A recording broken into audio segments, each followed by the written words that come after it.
The Culture Pop Podcast is brought to you by the law offices of Jacob Emrani. Accident or injury, call Jacob Emrani. Call Jacob. Hey, it's Mace. If you or a friend or loved one is injured in an accident, the first person you should call is my friend Jacob. When I did this, Jacob was great. He helped me by talking through the next steps, which really put my mind at ease. When you're injured in an accident, you got to have an expert. That's why you call Jacob, just like I did. Call Jacob, 844-24-JACOB. That's 844-24-JACOB, or visit calljacob.com. Call Jacob. Hi, everybody. Welcome to the Culture Pop Podcast. I'm Steve Mason, along with Sue Kalinsky. Sue Ballou, you look great. How you feeling? Feeling good. I'm Nice. in a crisp white man-tailored shirt. This is a first. A man-tailored shirt? What does that mean, Well, a man-tailored shirt? Man-tailored shirt is a collared button-down. Oh, okay. Got it. Well, because So- I'm old. That's what they used to say. Oh, man-tailored shirt. It's like, what era is that from?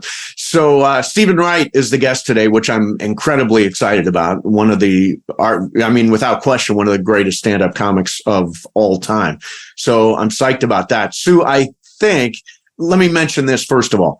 If you're watching on YouTube, subscribe to our channel. That would be great. If you're listening, you can subscribe to our YouTube channel and watch the moving pictures as we talk. And of course, we're still on Apple and Spotify and all the normal places, but we've added the YouTube component and it's doing really well. And we're excited to have you watching. Okay. Now, Sue, I think I totally stole a bit from you and did it on my radio show yesterday. Uh-oh. Well, that's a no-no. So we were talking about, and I think I might have mentioned your name. I think I said I stole this from Sue Kalinsky. We did a segment on the most outrageous reality shows that we could think of. And mine was, there are 10 people living in a house. All of them need a liver. And as they get voted out of the house, they lose access to and the last person standing gets the liver. Now, did I steal that from you? Absolutely. And it's actually, it's actually a show, a scripted series that I'm developing with somebody. No way. So now Ramona had an idea for the name of the show. This may also come from you. For her, it was spontaneous. She was calling it Live or Die. That's the name of the show. Oh, God. So we stole the entire bit from you. Absolutely. Okay. I will make a public on-air apology today. You have to do a little addendum today. Although I do think I said I stole it from Sue Kalinsky. Okay. So I think that makes it okay. Well, the idea came up years ago when reality shows were in its infant stage. Right. And they were, and then they started to get kind of ridiculous. Yes. And I said that at some point, this is the show that they're going to do. It's a great show. I think you should pitch it. I think you should take it out now. You give Jaundice a big salute. That would be nice. Well, that's the thing. Well, that's the thing. As the show goes on, people get progressively sicker. And there's so actually twisted. in formaldehyde, however they keep a liver, you'll see it, on set. So they know nice. that that's what they're vying With for. spotlights and stuff. And it's throbbing. It's a great show. You should pitch that. So I will credit you today Thank you. when I do that. Yeah. I can't believe we even stole the title. I thought the title was fresh and new, No. but you had that too. All right. So with Stephen Wright coming on, you have asked that I prepare a joke, which we will not. I originally thought we're doing jokes for Stephen Wright, and now you've pointed out that is a ridiculous concept. Oh, I think he would leave. I'm out of here. All right. So I'm going to do mine first because it's not very elaborate. Okay. Here we go. Why did the Scarecrow win an award? Oh, my God. Are you 5? He was outstanding in his field. Oh, my God. What do you think? Well, it's cute if you're in elementary school. It's a dad joke. It's really the best. I don't hear like dirty jokes the way I used to. Well, Is yours dirty joke? It's not dirty jokes. And the reason why I wanted to do it well, I thought it would be great because we're having Steven on. But when I was growing up in New York, Yeah. everybody had a joke. Everybody. Like I had a go-to joke. Everybody had a joke in their hip pocket. I would say every day someone would say, "Hey, I got a great joke for you." Really? And, my brothers, my parents, all their friends had jokes. So I grew up with that. Jokes are dead. People don't carry a joke in their hip pocket anymore. They don't. Okay. So this is my joke. All right. Can I tell one more? Okay. Okay. What happened when the two cannonballs got married? Are you reading this out of a book? They had BBs. Oh my God. Sorry. I went to Chat GTP. Oh, no, you didn't. Chat PT. Yeah. Did you really? Yeah. And they gave me these jokes. Oh my God. Yeah. All right. Well, hopefully they just lived and died here. Yes. Yes. Oh my God. So you got one in your hip pocket? I got a joke. Okay. So this woman walks by a pet store every day on the way to work. Mm-hmm. And one day she's walking by and there's a parrot outside and he calls out, "Hey, lady." And she says, "What?" And he says, "You're ugly." And she's like totally taken aback. So she just walks away. Right. Next day, she walks by the same pet store, same parrot's outside. And he says, "Hey, lady." And she says, "What?" And he says, "You're ugly." She says, "All right, this is ridiculous." So she goes into the pet store and she finds the owner and she says, "Look, every day I walk by this pet store and this parrot yells out, 'Hey, lady,' and tells me I'm ugly. And that's not nice." So he says, "Okay, don't worry about it. I'll talk to him." So he says to the parrot, "Look, you can't insult this woman. Yeah. And if you do it one more time, I'm going to feed you to the cat." Next day, lady walks by and the parrot says, "Hey, lady."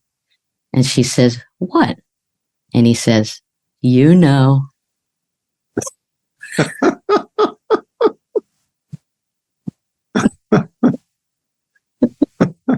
I like that. That's the one you keep in your hip pocket? Well, that's a joke that Tom has. That's like his new joke. So that's his go-to? This is his go-to. So I stole it from Tom. Is he going to open for you? That's a bill. Oh God. Tom actually missed the boat in being a stand-up. Did he really? Well, in my opinion, because Tom, he's very, very funny. He is a funny guy. I think he was always funny. As a kid, he was the funniest in our group. He would have been a great, great stand-up. You know what I would never be a stand-up. I'm going to be honest here. I would never be a stand-up.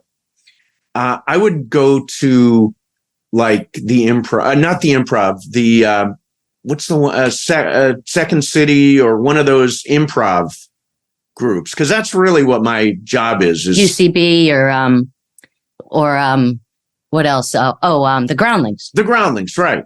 Cause that's what my joking around is. It's much more like improv-y than it is like rat-a-tat-tat. Okay. You know what I mean? Improv is hard. Yeah, no, it is. It is. But seriously, I do it. And I'll tell you, the biggest thing, if you're going to be a guest host or a guest on the Mason and Ireland show, you better entertain every premise. Because if you don't entertain a premise, I am going to get a gigantic hook and I'm going to pull you right out of the studio. You accept those friggin' premises no matter what. Yeah, you got to go with it. You got to go with it. Exactly. All right, well, here we go. This is super exciting. Our guest today was named I wonder if you would like my scarecrow joke. Do you think? I don't think so. Okay, I won't do it then. Our guest today was named the 15th greatest stand-up comedian of all time by Rolling Stone. He's also an Academy Award winner for Best Live Action Short. As an actor, he has worked with directors like Jim Jarmusch, Albert Brooks, Michael Moore, and Oliver Stone, and he's also a writer. His first novel is out now. It is called Harold, and it tells the story of a 1960s third grader on one single day of school. The great Stephen Wright joins us. Stephen, thank you. Thank you for doing this. Thanks for having me. Thank you. We love the book, Harold, which I just finished, and it is so good. Congratulations on that. Thank you very much. So are you Harold? Is Harold you? Is a third grader in the 60s? It seems like about the right spot for you. This kid is so ironic, his thoughts and ideas. Is that you? Yeah, I mean, yeah. When I started writing it, I was writing it just for the hell of it. And then as it went on a little while, like not even like a chapter, like very early on, I thought, oh, I know what I'm going to do. I'm going to, the stand-up is such short, from my stand-up, short joke, 2-3 sentences to make an audience laugh out loud, which is a very specific thing to do that. Hopefully they laugh out loud, but it's a very narrow window.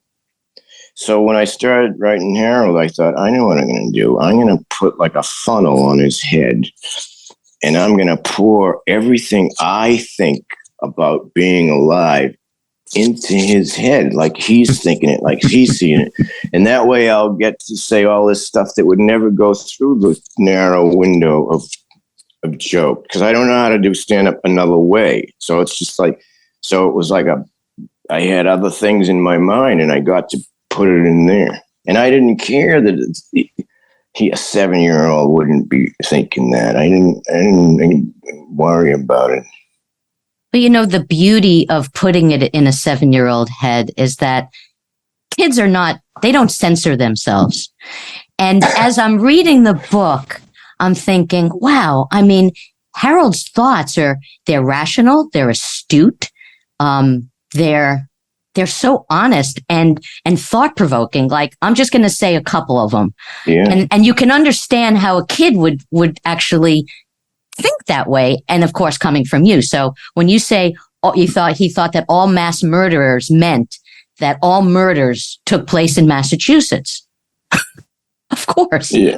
Of course. Yeah. It's mass. That's how you know it. You know it is mass. Yeah. And then just stuff like the teacher saying, "May I have your attention?" And he says, "Get your own attention." Yeah. I mean, it's just so pure.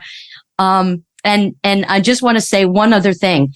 This was one of the most astute, that you said there should be lifeguard chairs everywhere because people need to be saved more than just in the water. Yeah.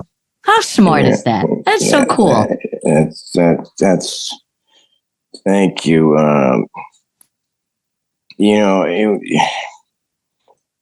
All artists, I think, are very curious, observing, because that's where everything comes from. Music, books, paintings. You see something and then you do something with it. And I think creative people, it's just a 7-year kids are automatically like that. They're automatically why, what. So they're like scientists. I read toddlers. They're like little.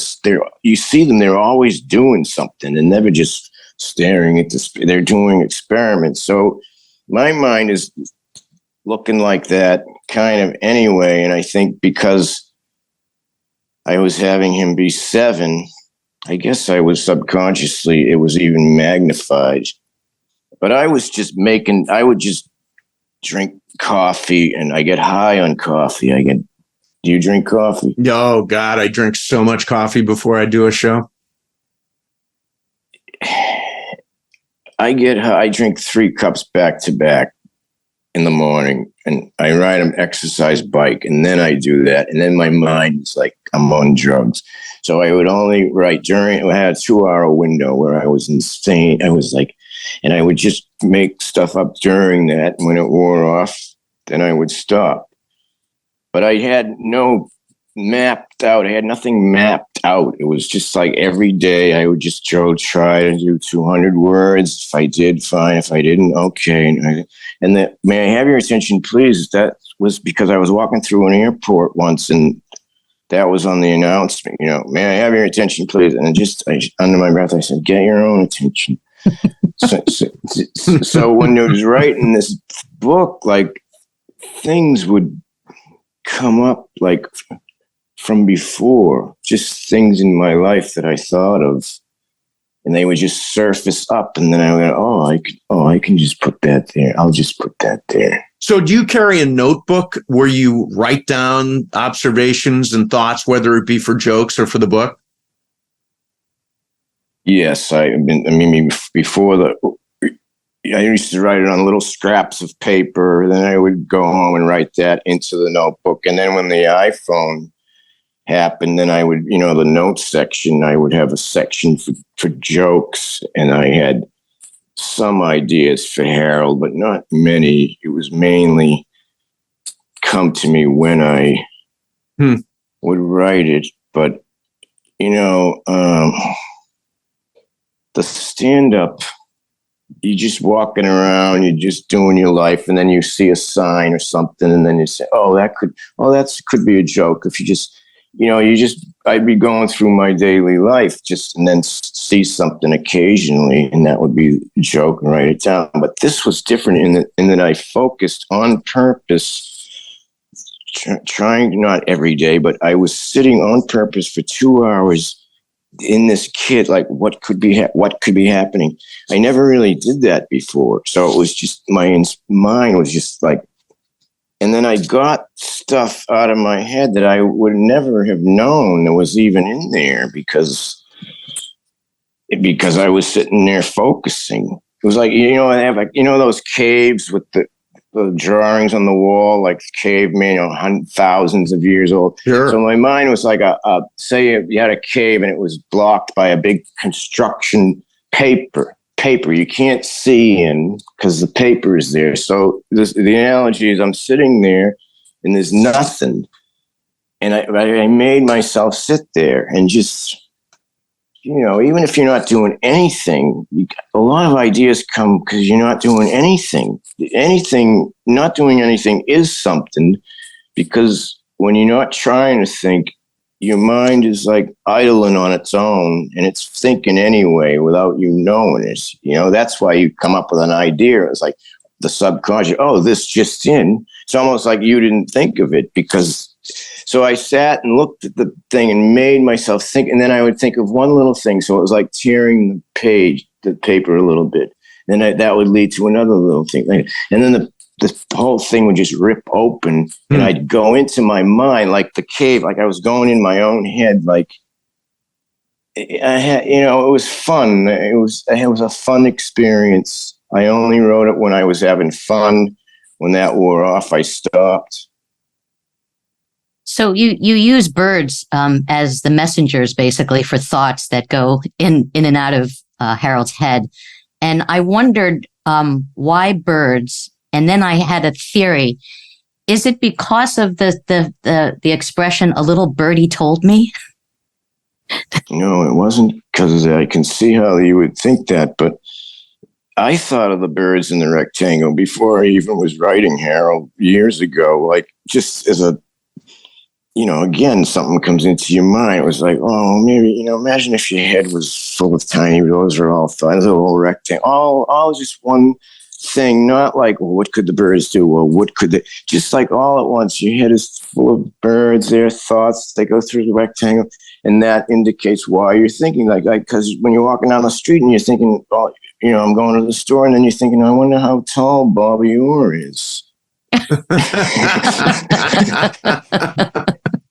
Everyone's mind is like a little Times Square, an insane asylum, and I thought of that years ago. And then when I started writing it, like I told you, things would come back to me. I was like, oh yeah, the birds. Oh yeah, the rectangle.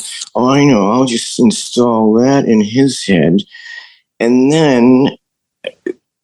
Unintentionally, but then it allowed me a logical way to change the subject constantly. Yeah. And go ahead, Sue. I was going to say that, the obscurity of some of the things that the people that you came up with for the bird, like Al Jolson, and Claude Rains. And actually, comic to comic, I want to ask you, because there were times in my stand-up where I would tell a joke, and sometimes only like a handful of people would get the joke. And it didn't bother me because just for those people, I would continue doing the joke because I love that just those people got it. And that was okay for me. Do you feel that way with some of your writing? Well, with the book, you don't know. The book was like telling a joke. It took 7 years to tell, and then you don't know how it's going to be received. Mm-hmm.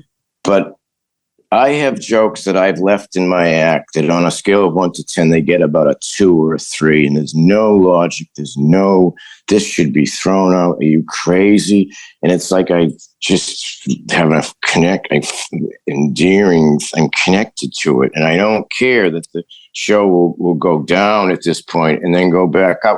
I don't care. I know exactly what you're saying. So let's talk stand-up.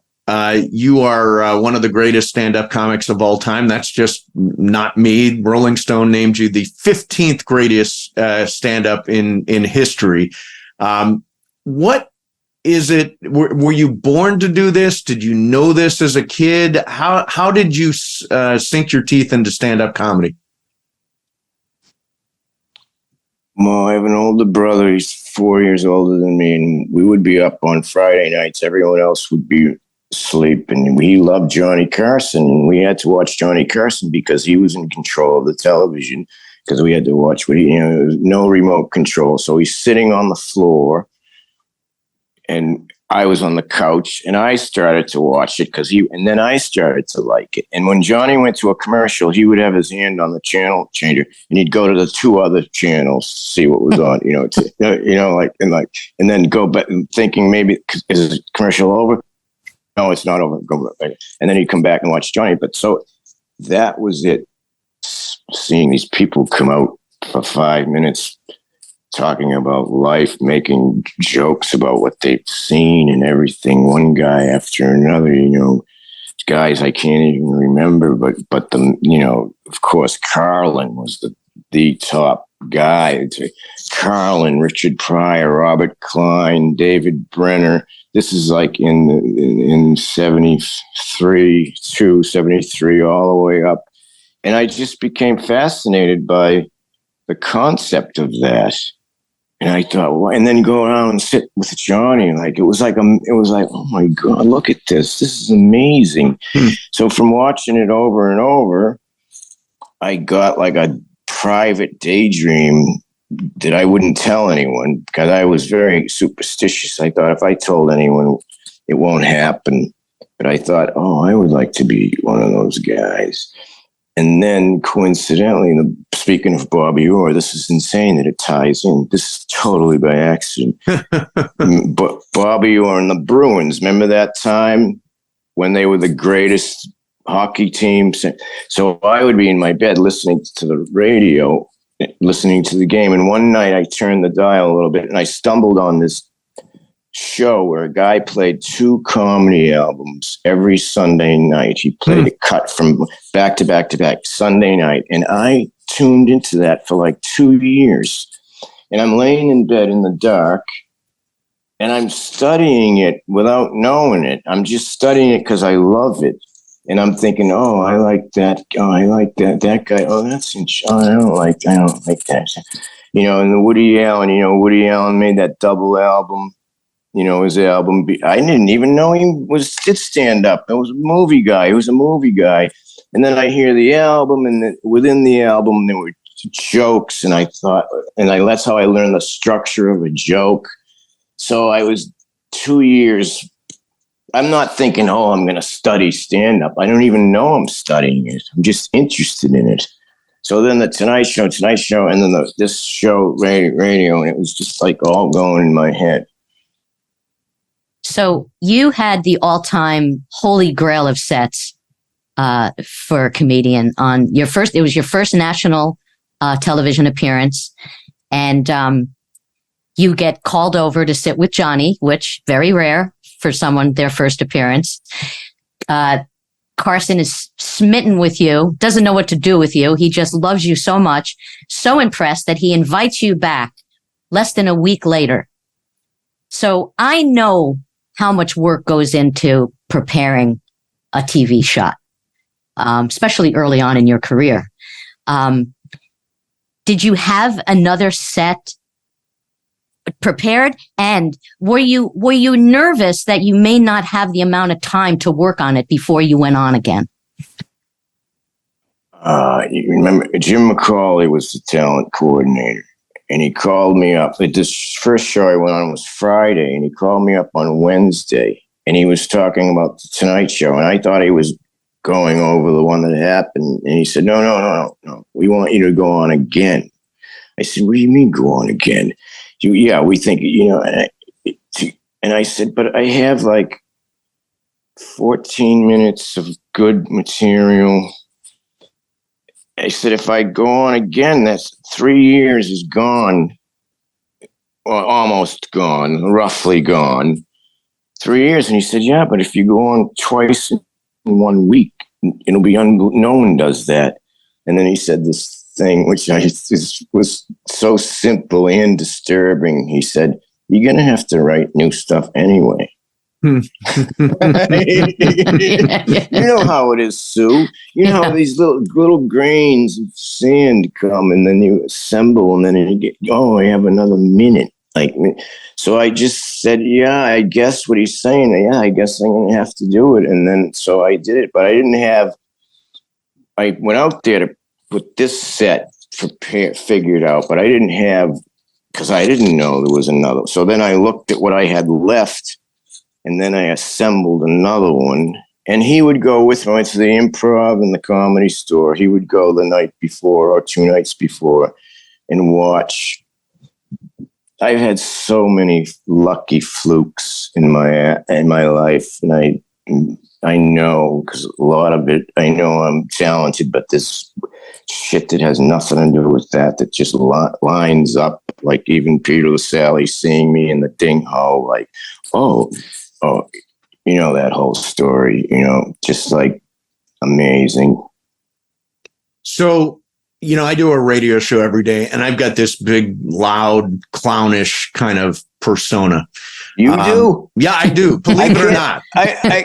No, I'm not sarcastic. I've never seen you ever. I can't believe it's a whole other thing. It's a whole other. I've got a persona for the radio and a persona for life. And I wonder if you persona for life. Do you have that? Is there a separation between you on stage and you as a person? Well, this is how I speak, as you can tell. And I was extremely introverted, and public speaking horrifies people. It's the number one, more than death. I've read that. I can't believe it's more than death. But have you ever heard that? Yes, I have. It's like, so here I am. I want to do this, but I'm a complete introvert. I mean, I forced myself to go to the open mic in Comedy Connection because I wanted this dream. I told you, the Tonight Show, the radio things, and then a club opens up in Boston. I hear it on the radio. This is a club, and I'm thinking, oh my God, I don't have to move to New York or Los Angeles. I was 23. I didn't have I wasn't a person that's going to move to Los Angeles. I was just a suburban. I don't know what I was talking about. Versus a your persona kind of. Oh, so I talk like this anyway, and then I go out and I'm horrified. So I'm even more nothing expression because I'm scared out of my mind. And I'm just simply trying to say the joke the right way. Now say the next joke the right way. I'm concentrating the hell out of the whole thing. The fact that what I'm saying is funny, I'm hoping they're going to laugh, but I'm at work. I'm trying to say what's next. My analogy I used to use is like if you drove into Disneyland and there was they were putting a 50-foot Mickey Mouse up who's slipping on a banana peel. They're assembling. They got the crane. You can see part of the mouse. You can see they're bringing in the banana peel. Those guys aren't laughing. Back that up here, Freddie. Back that up. When it's assembled, it'll be, oh, look at him. He's slipping. So it was what can I say?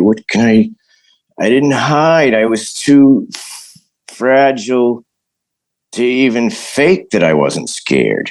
So the fact that I talk like this anyway, and I was scared, just meshed with these abstract jokes. It just meshed by accident. And now I'm not scared, but I'm like, what, saying it. What's next? What's the next one? What's the next one? Do you ever think about how crazy it is that, being a comedian, like, I don't do stand up anymore, but I used to always think, God, what we do for a living, and how, like, going to parties and people, always, and maybe just being in show business, people always asking you, what are you doing? Like, what's going on? And, whatever. And I always think, and I'm not doing a bit, but it's like, you could take any other profession. Like, I doubt, like, when you ask a dentist, hey, what's going on? He doesn't have to try to, come up with something to prove, how good he is or what's going on in his life as a dentist. Like, he's not going to say, like, oh, I just booked a root canal and I got a bridge in the can. You know what I mean? It's such a bizarre way of living, I think. I agree. They don't ask that. It's this weird thing. What are you doing? What are you working on? And what's next? Like the dentist, you're not going to, he's a dentist. But somehow, if you're in show business, there's an unwritten law. They're not jerks, the people, but there's somehow a lined up that you can ask these people what you're doing and what they're doing in their career. These people, it's fine. Actor, musician, comedian. I don't know why it's fine, but it is. It's hilarious. It is. It's like, it's not, it's part of it is like, what? Part of it is like it's invasion of privacy. The door opens, you're sitting in the living room, a guy comes in, he goes, what do you work? What's up next? What? Right. Like you at the party. Right. Well, years ago, I got invited to, and I'll say who it is, Michael Patrick King, who's a very good friend of mine. So he had a big showbiz party at his house. And when you walked to the front door in a bucket on his porch, he had little pieces of folded up paper, and you would take one and that would be who you were for the night. So no one was allowed to talk about showbiz. No one was allowed to talk about their career. So you would just kind of talk about, like, if you were a painter, you would just talk about being a painter. It was kind of like an improv kind of weird evening, but it was so, what's the word for it? I mean, it just was liberating to not liberating. To just not have to, feel shitty if you didn't have anything going on in your career. Which was on your paper? Do you remember what was on your paper? Oh God, I don't remember. But that's a fantastic idea. What a great idea. And he was doing it on purpose, right? To remove the whole thing, right? Mm-hmm, mm-hmm. And it is like, if you have nothing going on, it's like a measurement by strangers. Like you walk, it's being judged by total strangers. Oh, I got nothing. I might be going on the road in about 2 months. Oh. Yeah, and you could actually feel people being uncomfortable for you, and actually looking around to see who else they could talk to, who maybe has more going on in their life. It is. It's the only business like that. So you won an Academy Award for live action short. It's called The Appointments of Dennis Jennings. How did that project come about? What was your Oscar night like? Your red carpet, all that kind of business? Well, how it came about is I thought maybe HBO would be interested in a short film. So I told my agent. He said, "I don't know. Let me ask him. Why don't you go over and meet him?" And I said, "Would you be interested?" I don't even remember if it was an in-person meeting, but they said yes. We would like to do that. So then, Mike, this is perfect. Mike. When we were in college, became friends with Mike in 1976, and then when college in the summer of 70, I graduated in 78. And everyone I knew was 2 years behind me because I transferred from another school. So when I was a junior, they were all freshmen. Anyway, Mike was the head of the paint crew. They would paint the dorms in the summer, paint everything. And I was on the paint crew. And I would paint with Mike. So me and Mike were always in the same room. And Mike was involved too. Like with the idea, I was going to do it with him. So I went to the thing and they agreed. And then I came back to Mike and I said, Mike, they say they want to do it. Now, what are we going to do? Now, what are we going to do? Because we had no ideas, but we've been joking in a room for years. And quite often the psychiatrists came up a lot, that we would joke about psychiatrists. Once in the painting in the room, just during our friendship. And then we thought, well, maybe we should do it on psychiatrists. And that's how it happened. So creative. Mike's mind. Oh God, the two of you in a room. My head would explode. Because Steve actually met Mike. I had my husband threw a birthday party for me a couple of years ago, and he met Mike for the first. Mike Armstrong. I did meet Mike. He's felt hysterical. like he knew me. Really? He didn't actually know me. So he had a conversation like, how you been? Obviously, what have you been working on? When was the last time I saw you? I'm like, no, I'm meeting you for the first time. He thought he met you already? He thought we had some sort of friendship bond, so I played along. I played along. You told him you never met before. No, he thinks we're still friends from way back. That's hilarious. So I wanted. So okay, go ahead, Steve. Go ahead. I was going to ask. So Oscar night, that's going to be like crazy, right? You got the red carpet, you got the speech ready. Did you think you were going to win? All that kind of stuff.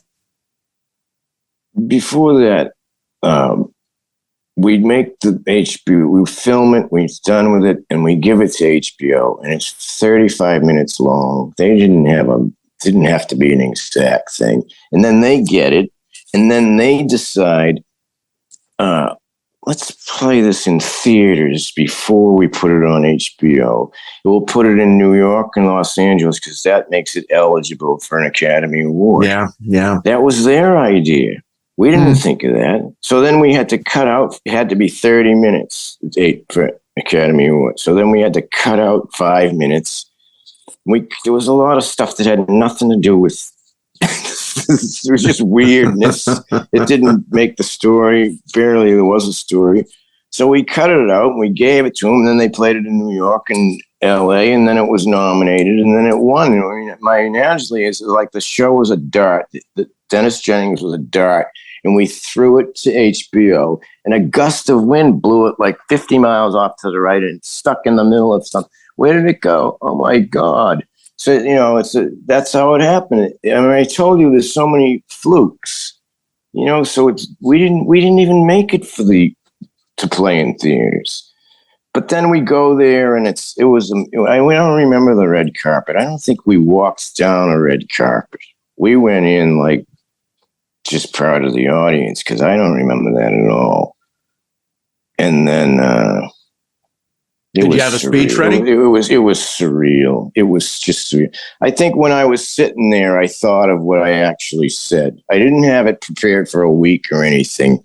I know, because again, being superstitious, I thought if I had it all prepared, it wouldn't happen. It ruined it. Do you have that, Sue? Absolutely. I never want to tell people stuff. Because it won't turn out. Yeah. Like, do you have that, Steve? Oh, yeah, absolutely. Well, Sue's got like 6 secret projects she won't tell me about. I've got just one. I'm not as enterprising as Sue is, but I have no idea what she's working on. Really good stuff, I'm assuming, but I don't know exactly what it is. Well, in the book, I told like 5 people for 7 years, only 5 people. Because I didn't want to ruin it, and I didn't want to talk about it. How's the book going? So I'm sitting there. I think I thought of that line. If I went up, this is what I'm going to say. You know, what did I said, this is for the short film category, and we're really happy now that we cut out the other 60 minutes.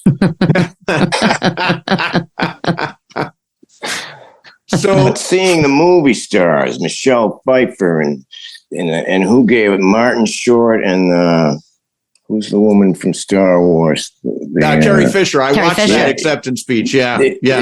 Just that, and you see all these people. You don't see these people, and then you're really there.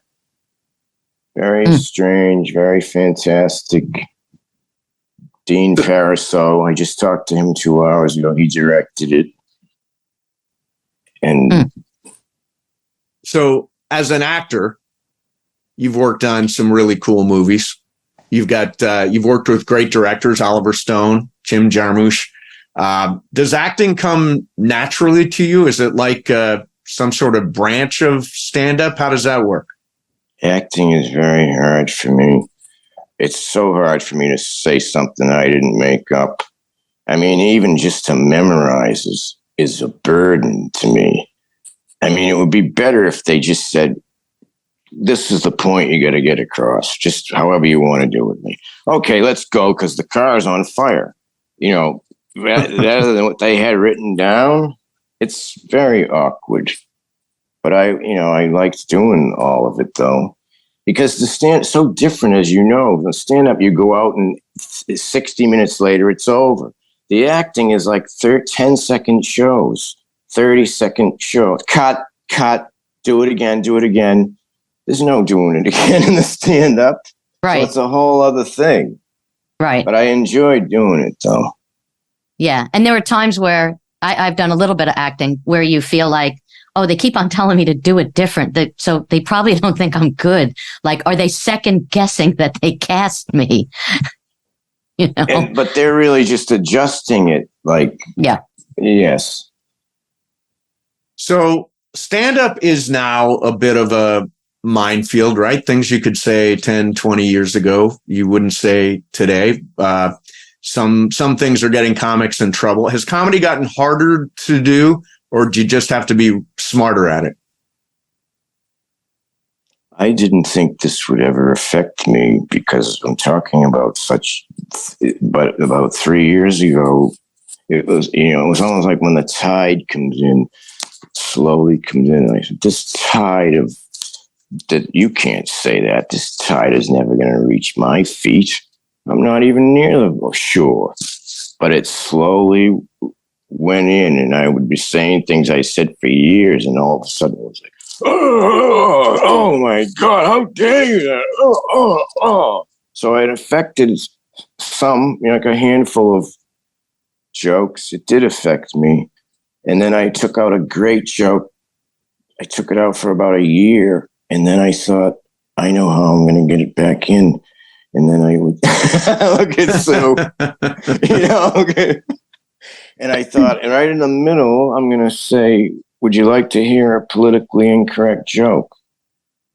Yes. Okay, you're going to have to sign a release. The ushers are going to bring down, you're going to have to sign this that you agree to hear this joke. Like I'm taking the whole thing, like if they're upset, even though they probably all didn't want to hear it, but I'm going around it. And then I would say the joke, big giant laugh, but also that sound when they're disturbed. I say it is like in the movies, in the 50s movies, when there's a courtroom scene and something happens in the court and the people watching the trial go, that noise. So that's mixed in with the laugh. And even though I did this thing about going around it, that still was mixed in. And then after they laugh, and I put my hands up like this, and then I bowed completely straight down, like the Beatles when that song was over. I bowed completely, like almost like I did it. I got it in anyway. I can't even be in trouble. I had a loophole around it. Well, that is a great victory. I'll never forget Jackie Martland on the cover of I think maybe his first album. It was a class picture from elementary school, and he's sitting up front. And if you look closely, you see that he's got his middle finger up, and it made it into the picture. And that's On the his class album? Yeah, but that was his class picture. Oh, No one, the fantastic. photographer didn't notice it, and they let that picture go out. Oh, that's amazing. That's fantastic. There he is right there at that age. Yep. Fed up with the rules. That's right. He was Harold. Yes, yes. Speaking of Harold, I got one last thing for you. So there's a point in the book where Harold gets the idea from his grandfather that being in love with somebody is like gambling, and that love is like a birthday cake that might have poison in it, which I love. What is your view of love now? It's a minefield. You don't know. Like in a birthday cake with poison in it. There's another thing where it says that you're on a seesaw and one end has nitroglycerin under the end, but you don't know which end it is. and and then there's another line that I like that I don't even know what it means, but it sounds like it means something, where the grandfather tells him that being in love is like gambling with the idea of yourself. And at first I thought that doesn't even make sense. It sounds like it makes sense. And then as I saw it over and over, because it was in there for so long, I thought, well, maybe that does make sense, because you're like putting yourself out there, gambling. Oh, is this gambling with the idea? Is this person going to be into this? But in my history, it doesn't. You don't know what's going to happen. Well, listen, this has been great. It's exciting to have you on the show. I'm a huge fan. Strong recommendation for your book, Harold. It is so much fun. And Stephen, we really appreciate you doing this. Thank you so much. Thanks for having me. I really enjoyed it. Thank you. Very nice to meet you. And nice to see you again, Sue. Really, too, this Stephen. was fun. This was absolutely fun. I really enjoyed it.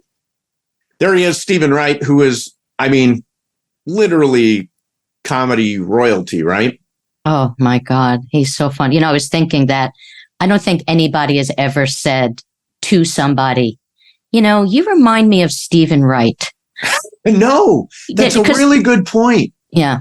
No. His style is so original. It's amazing nobody has said, hey, I'm going to do the Stephen Wright thing, because I don't think anybody else can do it. You could never pull that off. Yeah, that's amazing. That's amazing.